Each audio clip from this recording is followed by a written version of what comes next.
कि गुरु के मंच से महादेव और साहब दीदी के सिवा किसी को भी नाम लेकर प्रणाम करने की आदत ठीक नहीं।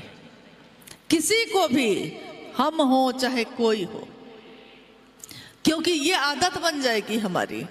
महादेव का मंच है ना, महादेव को प्रणाम, साहब दीदी को प्रणाम, और बाकी सब शिव शिष्य है ना, एक बार कह दीजिए कि सबको प्रणाम। हमको भी हो गया, आपको भी हो गया, सबको प्रणाम हो गया, बात खत्म हो गई। लेकिन ये आदत ठीक नहीं है। आइए हम लोग इस पंक्ति पे अपने मन को लेकर जाते हैं। मन ही प्रणाम करता है किसी को, किसी व्यक्ति को भी, और मन ही प्रणाम करेगा महादेव को भी। लेकिन ये प्रणाम करेगा कैसे? क्योंकि बार बार हम अपने मन को ले जाते हैं वहां, लेकिन मन भटक जाता है। माला लेकर बैठते हैं, लेकिन माला हाथ से छूट जाती है। कितने लोगों ने कहा है कि आंख बंद हो जाती है, नींद आने लगती है, शरीर भारी हो जाता है, यानी कि मन को आराम होता है। नींद कहाँ आती है? नींद वहीं आती है आदमी को जहाँ उसके शरीर को, उसके मन को आराम मिले, आश्रय मिले। कोई है मेरा देखनहारा, कोई है मुझको देखने वाला। साहब की इस पंक्ति का मन जब सांसों के साथ नहीं चलकर, क्योंकि एक तरीका है माला पे जप करने का। 108 की माला पे हम लोग नमः शिवाय से प्रणाम करते हैं मंत्रानुक्रम से।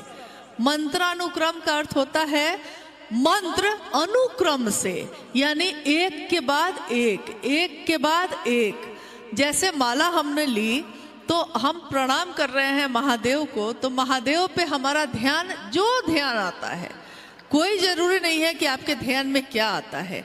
हो सकता है कोई तस्वीर ध्यान में आती हो सकता है शिवलिंग का ध्यान आता हो सकता है प्रकाश का पुंज ध्यान में आता हो सकता है कुछ भी नहीं नजर आता हो, शून्य नजर आता है, लेकिन महादेव का ध्यान है वो। तो चाहे वो जो भी चीज आपको ध्यान में आए, उस पे हमारा मन टिके और हमारे मन में ये भाव हो कि हम महादेव को प्रणाम कर रहे हैं। महादेव को प्रणाम करना यानी नमः शिवाय मंत्र का जब सहारा लेते हैं हम लोग, तो एक दाना आगे बढ़ाए हैं मन में, महादेव को प्रणाम करने का भाव लेकर नमः शिवाय यानी शिव को प्रणाम। एक दाना आगे बढ़ा, फिर दूसरा दाना। अब इस दाने को बढ़ाने में सांसों का कुछ लेना देना नहीं है। मतलब ये नहीं होगा, एक साथ दो नाव में पांव नहीं रखे जाते हैं। यानी सांस पे नमः शिवाय करने का और माला पे नमः शिवाय से प्रणाम करने का, दोनों का तरीका दो है, दोनों का लक्ष्य दो है, दोनों के परिणाम भी दो है, एक परिणाम नहीं है। क्या है ये परिणाम? लौकिक कष्ट कम हो सके मेरे, इसके लिए 24 घंटे में एक बार, जब भी आपको मन करे, जब भी आपको सुविधा हो, माला पे, रुद्राक्ष की माला पे नमः शिवाय से प्रणाम करते हैं हम लोग। चूंकि वो 108 से गिना हुआ है, तो अलग से उसकी गिनती तो करनी नहीं है। गिना हुआ चीज को हम क्या गिनेंगे? जो नहीं गिना हुआ है उसको ना गिनेंगे। 108 तो गिना हुआ है, शुरू किए हैं और प्रणाम करते करते उसका अंत हो गया, 108 तो हो ही गया। मंत्र के अनुक्रम से, सांसों से इसका कुछ लेना देना नहीं है। सांस अपने सामान्य गति पे चलता रहता है। अब हम आते हैं अजपा जप पे, यानी सांसों पे। क्योंकि शिव के शिष्य साहब हरिंद्रानंद जी को साविधि सांसों पे ही नमः और शिवाय मिला था। नमः सांसों पे चढ़ा था और शिवाय उतर गया था। यानी जो उनको मिला वही उन्होंने बाकी जगत के लोगों को भी दिया। शिव की शिष्यता मिली, शिव की शिष्यता दी। तरीका मिला दया का, चर्चा का और नमन का, तो उस तरीके को भी लोगों में बांट दिया। तो उनके जीवन में यही घटित हुआ था कि हवा के झोंके के साथ सांसों पे नमः चढ़ा था और शिवाय उतर गया। साविधि, विधि के साथ, यानी शिव शिष्यों के लिए शिष्यानुभूति ये कहती है कि शिव शिष्यों के लिए सर्वोत्तम विधि है अजपा जप, विधि से शिव को प्रणाम करना। सांसों की माला पे, सांसों की माला की गिनती नहीं हो सकती। आप कितनी गिनती करेंगे? जन्म से लेकर जो सांस शुरू होती है, इस शरीर की मौत जिस दिन होगी उसी दिन ना सांस खत्म होगी। यानी वहां से शुरू होकर वहां तक चलती ही रहती है। यहाँ तक कि कितनी बार आप अगर रात में सोते समय नमः अपने सांस पे चढ़ा लिए और शिवाय उतर रहा है, और ऐसा करते करते आपको नींद आ गई है, अगर ये आपकी अनुभूति होगी, ये हम सब की अनुभूति है कि अगर हमने सांस पे नमः चढ़ाया है और शिवाय उतर रहा है और ऐसा करते करते हम सो गए, तो जब सुबह में आंख खुलती है तो हम महसूस करते हैं कि नमः अभी भी चढ़ रहा है और शिवाय उतर रहा है। यानी सांसों की माला पे वो चल ही रहा था जब हम सोए थे तब भी। सांस की माला। और पंक्ति यहां साहब ने कही है कि मन से करना है प्रणाम, सांसों का सहारा लेकर करना है, सांस की सामान्य गति पे करना है। लेकिन इसके बाद उन्होंने ये बात कही कि मन जब अब सांस के साथ भी नहीं चल रहा है, सांस लेते हैं सांस छोड़ते हैं, इसके साथ भी अब नहीं चल रहा है और मन ठहर गया है। कहाँ?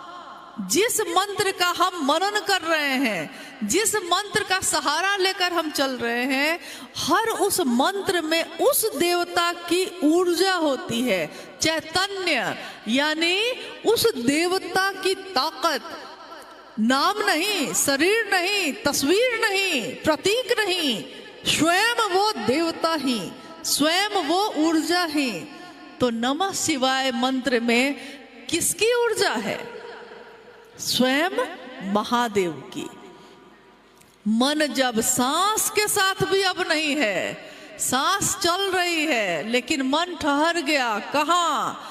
जो उस मंत्र के देवता का चैतन्य है वहां ठहर गया है, तो क्या होता है? साहब कहते हैं कि आपका मन जो है उसका सानिध्य अब उस चैतन्य से, यानी महादेव से ही होने लगता है। और जब आपका मन वहां ठहर जाता है, सांस चल रही है, शरीर जिंदा है, लेकिन आपका ध्यान अब शरीर पे भी नहीं, मन पे भी नहीं, आपको सुध बुध ही नहीं है अपनी।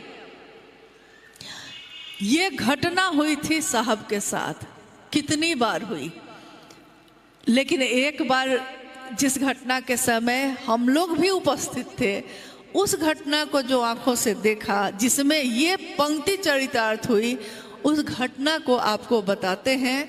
आपने शायद साहब के मुख से भी सुना होगा।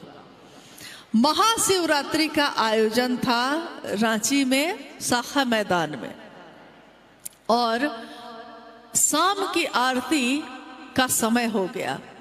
चूंकि मुख्यालय में प्रारंभिक समय से ही 24 घंटे का हरा भोरा संकीर्तन होता है महाशिवरात्रि में, तो उसमें शाम की आरती जब हो रही थी तो हम लोगों ने निवेदन किया साहब से कि आप भी चलिए। तो अक्सर साहब जाना नहीं चाहते थे, लेकिन हम लोग बार बार जब आके अनुरोध करते थे तो वो उठकर आ जाते थे। प्रेम अधिकार भी ले आता है। बच्चा अपने पिता पे अधिकार समझता है।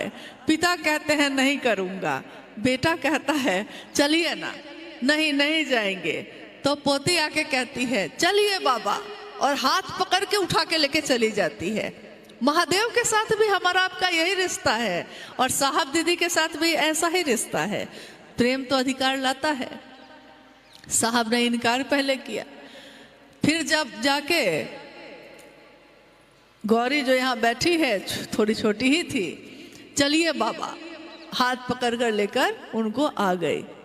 साहब ने कहा कि या तो मैं जिस काम को करने का मन मेरा नहीं है, या तो मैं उस काम को करता ही नहीं हूँ, और अगर करता हूँ तो फिर पूरे मन से करता हूँ कि अब तो करना ही पड़ेगा ये काम, तो जब करना ही है तो अच्छा से करें। तो जब आए वो, तो आरती के थाल उठाकर दी गई, और 5 आरती लगी थी। एक आरती का थाल आया, उन्होंने बगल वाले को, अनु भैया, मोनू भैया, सब कोई खड़े थे, सबको बारी बारी से वो बढ़ाते चले गए। अंतिम थाली तो बच गई उन्हीं के हाथ में, 5वीं थाली। अब